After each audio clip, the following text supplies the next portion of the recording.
uma época de um mundo capitalista, e as igrejas entrou também nessa onda capitalista, aonde só pensa em prosperidade, em prosperidade, em prosperidade. E aí a gente deixa de viver o sobrenatural de Deus. Glória a Deus, aleluia. Ele disse, o anjo disse: a sua parente está grávida, já é de 6 meses. Só que tem uma coisa, Maria: essa Isabel, ela era estéril. A medicina, a ciência apontava que ela não podia ser mãe, mas Deus abriu a sua amada e concedeu o privilégio de ser mãe. Hoje também, algumas mães, algumas mulheres têm os seus filhos e abandonam, colocam no lixo. Eu lembro, bastante tempo atrás, foi encontrada uma criança dentro de uma cesta, jogada dentro da Lagoa da Pampulha, lá em Minas Gerais, uma lagoa parecida com essa que nós temos aqui, só que é uma lagoa maior. Colocaram, a mulher acabou de ter a criança, colocou ela no cestinho e colocou dentro da água, e acharam que era a criança. Nós não temos ideia de quantas crianças é abandonada todos os dias nas grandes capitais. Todos os dias. Jesus, aleluia. Nós apoiamos um projeto em Moçambique, na África, e foi deixado na porta da casa do pastor Juga, pastor que cuida do projeto, uma criança de 7 meses, enrolada num lençol, e foi deixado uma cestinha, uma criança pequenininha na porta da casa dele. Até hoje ele não sabe quem é a mãe, quem é o pai daquela criança. Mas nos tempos bíblicos, e principalmente no Velho Testamento, a mulher que não fosse mãe carregava como se fosse uma maldição. Era como se ela fosse amaldiçoada. E eu acredito que isso não mudou muito, porque as mulheres, elas se realizam quando elas conseguem ser mãe. Eu vejo a luta, minha irmã não podia ser mãe, era uma luta, e Deus abençoou e deu uma filha para ela, e foi a realização do sonho. Glória a Deus. Imagina Isabel, serva de Deus, com seu esposo que era sacerdote e não podia, era profeta e sacerdote, não podia ser mãe.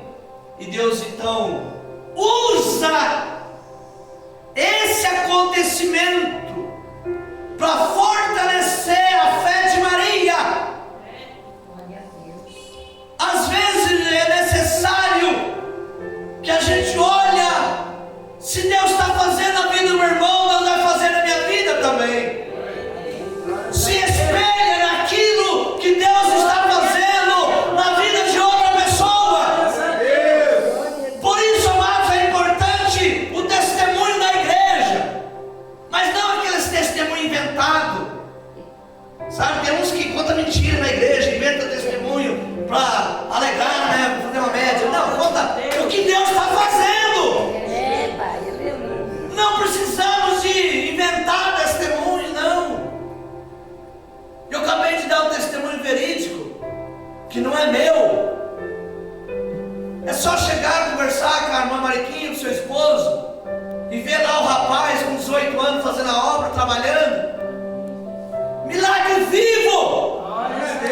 O dia que alguém engravidar com uma certa idade, com 40, com 39, e ficar com medo de conversar com você, você vai falar: menina, deixa de ser besta.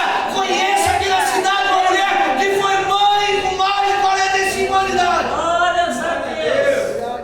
Glória a Deus. Aleluia, Jesus. E tem gente que precisa ver testemunho na televisão, na internet. Mas o Deus da internet é o mesmo Deus que nós somos. Glória a Deus. O Deus daqueles programas de televisão mentira para manipular a fé das pessoas. Tem coisas que é verdade, mas uma boa parte é mentira. Eu vi um dia um camarada que foi curado na igreja. Ele era cego. E ele foi curado e a igreja chorou e deu glória e tal. O irmão, Deus orou, o pastor orou por ele, Deus curou. O irmão levantou e veio andando sozinho, está curado. No outro dia ele estava andando na praia no Rio de Janeiro e reconheceram ele, uma pessoa: não é você que foi curado ontem? Você era um homem cego, você...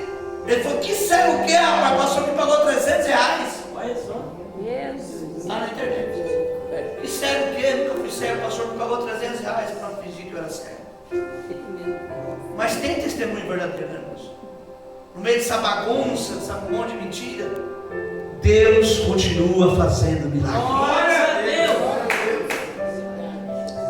E o anjo chega, a segunda coisa importante, o anjo chega para Maria e faz alguns elogios. Chama ela de bem-aventurada, chama ela de agraciada. O Senhor é contigo. A maneira como o anjo sauda Maria causou estranheza, pois não era comum uma saudação daquela maneira. Eu estou falando, eu estou usando a palavra elogio, mas aí fica a critério dos irmãos.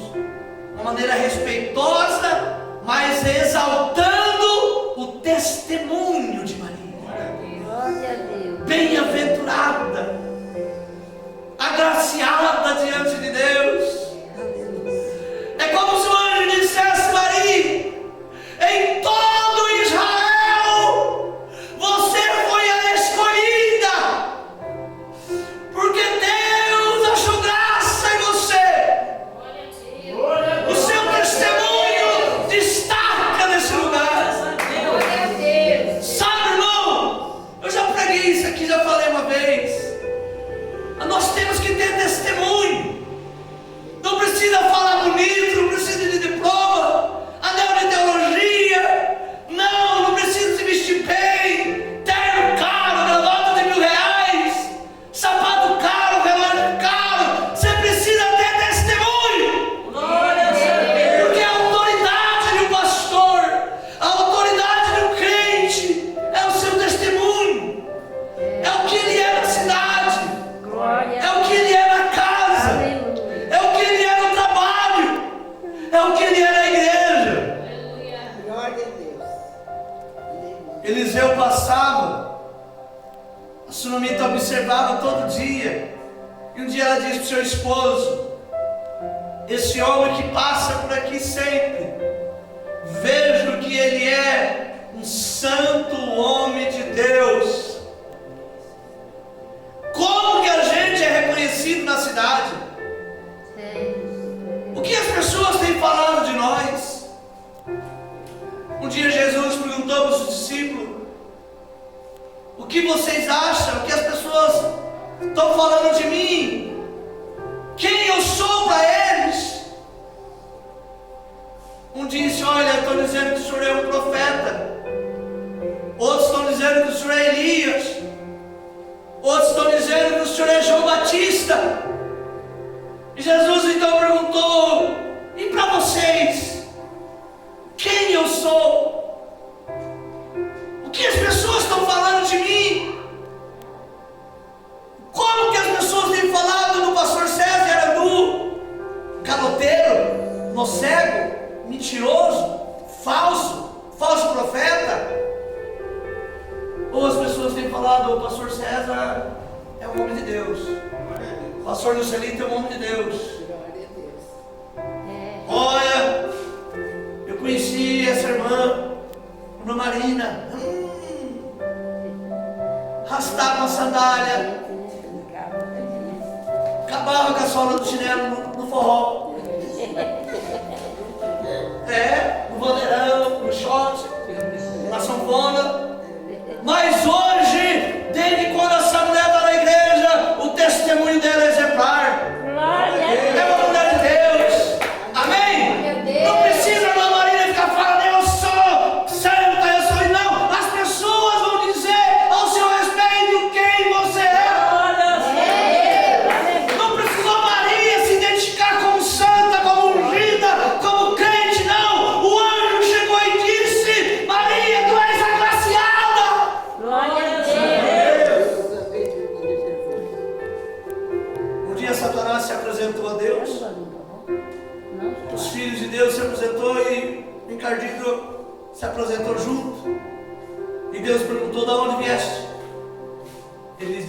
rodear a terra e passear por ela. Oh, infeliz! Pensa que ele está de bobeira? Ele está rodeando a terra e passeando por ela. E o apóstolo Pedro diz que ele está urgindo como leão, buscando a quem ele possa tragar. E Deus disse: observasse meu servo Jó, homem temente, íntegro, desvia-se do mal, reto, íntegro, temente a Deus e desvia-se do mal.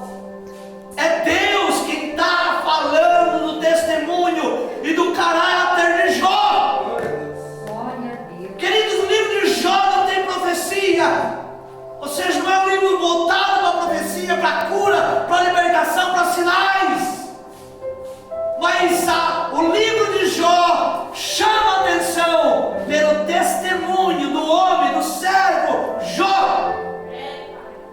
Glórias a Deus. Que bom! E se Deus olhar para nós, Deus pode contar comigo, contar com você. Para uma obra específica, para um chamado especial, para uma missão especial. Maria recebe a maior missão que uma mulher poderia receber. Todas as mulheres, ao ser mãe, é considerada bem-aventurada, mas Maria, ela é até confundida, porque alguns adoram ela como Deus, ou no lugar de Deus. Maria não é mãe de Deus, Maria é mãe de Jesus. Deus não tem mãe, Deus é autoexistente, não tem genealogia. A Bíblia aparece em Gênesis, no primeiro capítulo, no primeiro versículo, Deus no princípio. Ele não fala de onde ele vem, quem ele é. Você tem que crer pela fé. Hebreus capítulo 11, verso 6, está escrito: sem fé é impossível agradar a Deus. É necessário que aqueles que se aproximam de Deus creiam que Ele existe e que Ele é galardoador daqueles que o buscam. Eu tenho que crer pela fé. Deus não tem pai, não tem mãe. Maria não é mãe de Deus. Maria foi escolhida para dar a luz ao menino Jesus, que fazia parte da missão de Deus. E a missão de Maria era carregar o Salvador. 9 meses, a mulher carrega uma criança. Imagina o privilégio dessa mulher, a honra, carregar Jesus. E Maria assustou, e ela vai dizer uma frase aqui no verso 27, o anjo vai dizer melhor: há uma virgem desposada com um homem chamado José, descendente de Davi, e o nome da virgem era Maria. Maria não era casada com José, Maria era noiva. E isso que causou um impacto, essa palavra no coração de Maria causou um impacto muito grande. Em Mateus capítulo 1, verso de número 19, fala que José era marido de Maria, porque nos tempos bíblicos o noivado tinha o mesmo peso do casamento. Quando uma pessoa queria romper o noivado, então era dado-se carta de divórcio. Quando Jesus está falando em Mateus capítulo 19 do divórcio, algumas pessoas entendem que ele está falando exatamente disso. Então o noivado de José e Maria era como se eles fossem casados no mesmo peso, mas eles não tinham relação como marido e mulher. Quando o texto diz que Maria fala: eu não conheci homem algum, ela está dizendo: eu não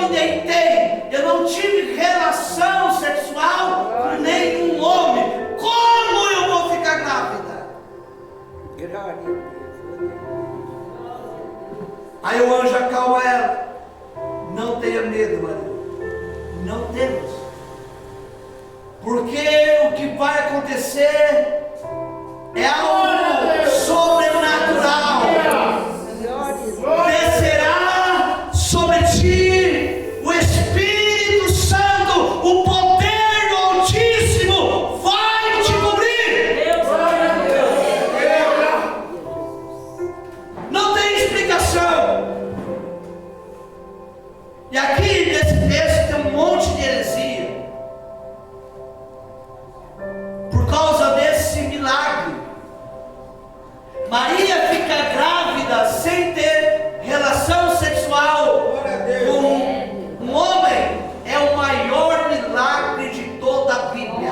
Glória a Deus, aleluia. Se trata de um milagre. Se trata de algo impossível. Se trata de algo sobrenatural. Aleluia. José, quando fica sabendo, o noivo, José ficou espantado e disse para Maria: eu vou te deixar. Primeiro, que ele não entendeu, achou que Maria tinha o traído. Alguma coisa aconteceu. Quando o texto diz que José decidiu deixar Maria secretamente, ou seja, uma conversa particular entre os dois. Vou te dar carta de divórcio. Nessa carta de divórcio fala que você está livre e que você não é mais minha noiva. E então esse filho que você carrega não é meu. Aí o anjo aparece para ele em sonho. Deus não deixa ninguém confundido. Glória a Deus. Amém? Aquilo que é de Deus não traz confusão na sua cabeça. Ah, eu não estou entendendo, não estou confuso, meu irmão. Não é de Deus. As coisas de Deus não confundem. Glória a Deus, aleluia. Deus não faz nada na escuridão. Deus não faz nada nas escuras, nada escondida. Deus faz tudo às claras. Lâmpada para os meus pés e luz para o meu caminho. É a tua palavra. Glória a Deus, aleluia. Jesus diz: olha, a gente tem que trabalhar enquanto é dia, porque vem a noite. À noite a gente não trabalha. A noite é para descansar. Repare que quando a pessoa trabalha de noite, que luta. Que luta. Eu conheço gente que trabalha de noite e não prospera. Cansa. Só observando a pessoa dá até dó. Quando pega uma certa idade, a saúde afeta. Adquire tantas doenças por trabalhar à noite, por desgastar, por prejudicar a saúde. E não chega, parece que não prospera, porque a noite não foi feito para trabalhar. Jesus disse que a noite é para descansar. Trabalhamos enquanto é dia, João 14. Trabalhamos enquanto é dia. João 11, trabalhamos enquanto é dia, porque a noite vem. O anjo vem. E aqui vai outro ensinamento. O anjo vem e fala com José por sonho. Hoje a gente sonha com o quê? Olha, com a barriga cheia de hambúrguer, cheia de linguiça, carne seca com abóbora, macarronada, cansado do serviço, né? Então, ganhei um frango caipira que veio lá do Paraná, São Bernardo trouxe para mim, ontem, ó. Como é que vai sonhar desse jeito? Vai só frango. Glórias a Deus. Mas a Bíblia diz, no livro de Jó, que Deus fala conosco por meio de sonhos. Aleluia. Aleluia. Amém?